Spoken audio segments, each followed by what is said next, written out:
Hello friends, welcome to our channel. आज की इस वीडियो में हम राष्ट्रीय शिक्षा नीति 2020 पर निबंध डिस्कस करेंगे।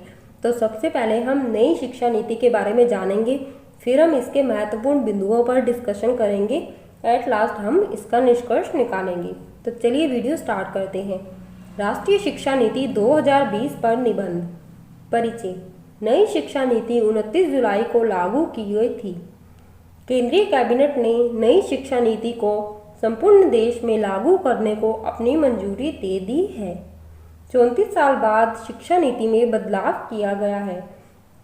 हमारी जो शिक्षा नीति थी जो चल रही थी वो 34 साल पहले से चल रही थी, जिसको अब बदल दिया गया है। देन केंद्रीय सूचना एवं प्रसारण मंत्री श्री प्रकाश जावड़ेकर और मानव संसाधन विभाग मंत्री श्री रमेश पोखरियाल निशंक ने नई शिक्षा नीति 2020 की घोषणा की है। भारत में पहले जीडीपी का 3.84% शिक्षा के क्षेत्र में खर्च किया जाता था, लेकिन अब नई शिक्षा नीति के तहत जीडीपी का 6% शिक्षा के क्षेत्र में खर्च किया जाएगा। हमारे देश के प्रधानमंत्री श्री नरेंद्र मोदी जी ने 1 मई को नई शिक्षा नीति की समीक्षा की थी और इसके लिए इसरो के पूर्व प्रमुख के कस्तूरी रंगन के नेतृत्व में गठित समिति ने प्रारूप प्रस्तुत किया था।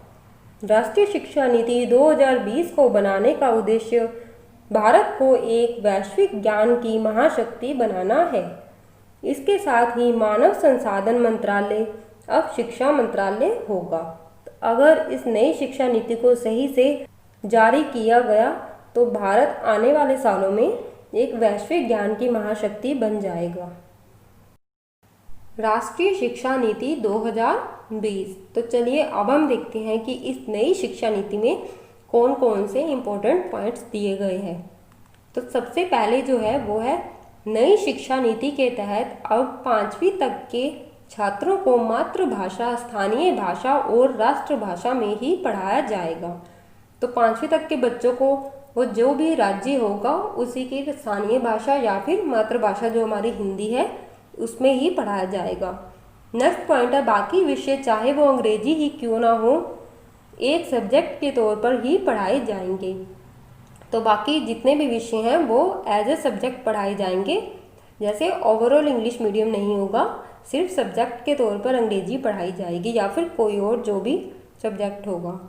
देन नेक्स्ट है अब सिर्फ 12वीं में बोर्ड की परीक्षा देनी होगी, जबकि इससे पहले 10वीं में बोर्ड की परीक्षा देना अनिवार्य होता था, जो अब नहीं होगा। तो 10th का बोर्ड ख़त्म कर दिया गया है, अब डायरेक्ट 12th में बोर्ड होगा।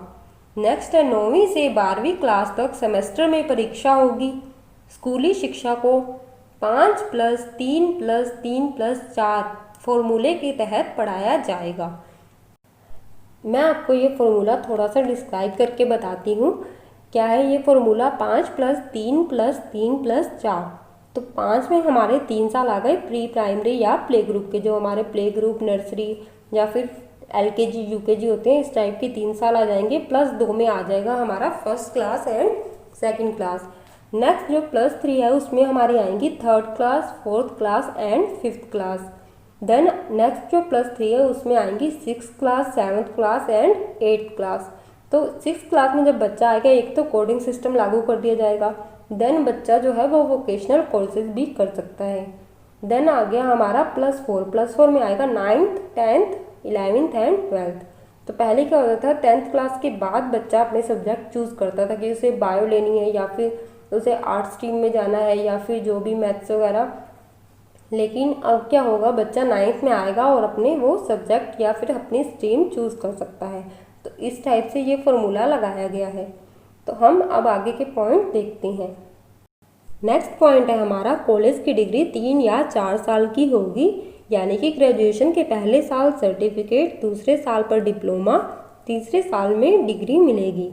नेक्स्ट है 3 साल की डिग्री उन छात्रों के लिए है जिन्हें हायर एजुकेशन नहीं लेना है, वहीं हायर एजुकेशन लेने वाले छात्रों को 4 साल की डिग्री करनी होगी।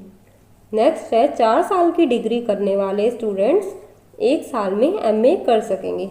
तो जो बच्चे 4 साल की डिग्री लेंगे वो अपनी मास्टर्स 1 साल में कंप्लीट करेंगे नेक्स्ट है, अब स्टूडेंट्स को एमफिल नहीं करना होगा, बल्कि एमए के छात्र अब सीधे पीएचडी कर सकेंगे। तो जो बच्चे एमए या फिर मास्टर्स कंप्लीट करेंगे उनके लिए एमफिल कंपलसरी नहीं होगा, जैसा कि पहले होता था पीएचडी करने के लिए। अब बच्चे बिना एमफिल के पीएचडी कर सकेंगे। तो ये थे कुछ इम्पोर्टेंट पॉइंट्स, बल्कि सारे ही इम्पोर्टेंट पॉइंट्स मैंने आपको बता दिए हैं जो हमारी नई शिक्षा नीति में लागू किए गए हैं। देन नेक्स्ट है, बड़े पैमाने पर जुटाई गई थी राय। तो इस नई शिक्षा नीति के लिए कितने बड़े स्तर पर रायशुमारी की गई थी, इसका अंदाज़ा इन आंकड़ों से सहज ही लगाया जा सकता है। इसके लिए 2.5 लाख ग्राम पंचायतों, 6,600 ब्लॉक्स, 676 जिलों से सलाह ली गई थी। विद्यार्थी कर सकेंगे बीच में दूसरे कोर्स। तो नई शिक्षा नीति में ये भी एक पॉइंट है कि हायर एजुकेशन में 2035 तक ग्रोस एनरोलमेंट रेशियो 50% हो जाएगा। वहीं नई शिक्षा नीति के तहत कोई छात्र अगर एक कोर्स के बीच में दूसरा कोर्स करना चाहे तो वह पहले कोर्स से सीमित समय के लिए ब्रेक लेकर वो दूसरा कोर्स भी कर सकता है। हायर एजुकेशन में भी काफ़ी सुधार किए गए हैं। क्षेत्रीय भाषाओं में ई कोर्स लागू किए जाएंगे, वर्चुअल लैब्स विकसित किए जाएंगे। तो इस टाइप से नई शिक्षा नीति में सुधार किया गया है। Higher education secretary Amit Khare ने बताया, नए सुधारों में टेक्नोलॉजी और ऑनलाइन एजुकेशन पर जोर दिया गया है। अभी हमारे यहाँ डीम्ड यूनिवर्सिटी, सेंट्रल यूनिवर्सिटीज़ और स्टैंड अलोन इंस्टीट्यूशंस के लिए अलग अलग नियम हैं। तो नई एजुकेशन पॉलिसी के तहत सभी के लिए नियम समान होंगे। तो नई शिक्षा नीति में एक ये भी बहुत इम्पोर्टेंट सुधार है कि सभी इंस्टीट्यूशन या सभी यूनिवर्सिटीज़ के लिए एक समान नियम होंगे, किसी के लिए अलग अलग नियम नहीं होंगे जैसा कि अभी होता है।